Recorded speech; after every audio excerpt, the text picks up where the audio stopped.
Liberation Day.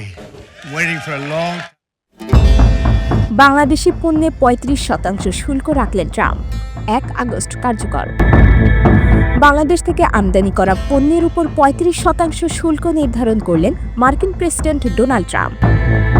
আগামী ১ August থেকে কার্যকর হবে এই শুল্ক।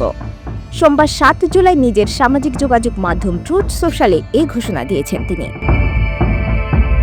এ সময় প্রধান উপদেষ্টা ডক্টর মোহাম্মদ ইউনূসকে এ তথ্য জানিয়ে লেখা একটি চিঠি ট্রুথ সোশ্যালে শেয়ার করেন ট্রাম্প। এদিন বাংলাদেশের পাশাপাশি দক্ষিণ কোরিয়া ও জাপান সহ মোট ১৪ দেশের ওপর নতুন করে শুল্ক হার নির্ধারণের ঘোষণা দেওয়া হয়। এর আগে গত ৩ এপ্রিল বিশ্বের বিভিন্ন দেশের ওপর পাল্টা শুল্ক আরোপ করেছিলেন ট্রাম্প। সে সময় বাংলাদেশি পণ্যের ওপর ৩৭% শুল্ক আরোপ করা হয়েছিল। পরে তা ৩ মাসের জন্য স্থগিত করা হয়। ট্রুথ সোশ্যালে শেয়ার করা চিঠিতে বলা হয়, ২০২৫ সালের ১ আগস্ট থেকে যুক্তরাষ্ট্রে পাঠানো যে কোনো বাংলাদেশি পণ্যের ওপর ৩৫% শুল্ক নেব।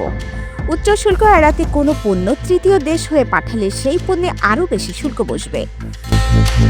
তবে বাংলাদেশ বা আপনার দেশের কোম্পানিগুলো যদি যুক্তরাষ্ট্রের মধ্যেই পণ্য তৈরি বা উৎপাদন করার সিদ্ধান্ত নেয়, তাহলে কোনো শুল্ক থাকবে না। বাংলাদেশ যদি এই শুল্কের বিরুদ্ধে পাল্টা কোনো ব্যবস্থা নেয়, তাহলে শুল্ক আরও বাড়ানোর হুমকি দিয়েছেন ট্রাম্প। চিঠিতে তিনি লিখেছেন, বাংলাদেশ যদি শুল্ক বাড়ানোর সিদ্ধান্ত নেয়, তাহলে সেই বাড়তি হারও যুক্তরাষ্ট্রের ৩৫% শুল্কের সঙ্গে যোগ হবে।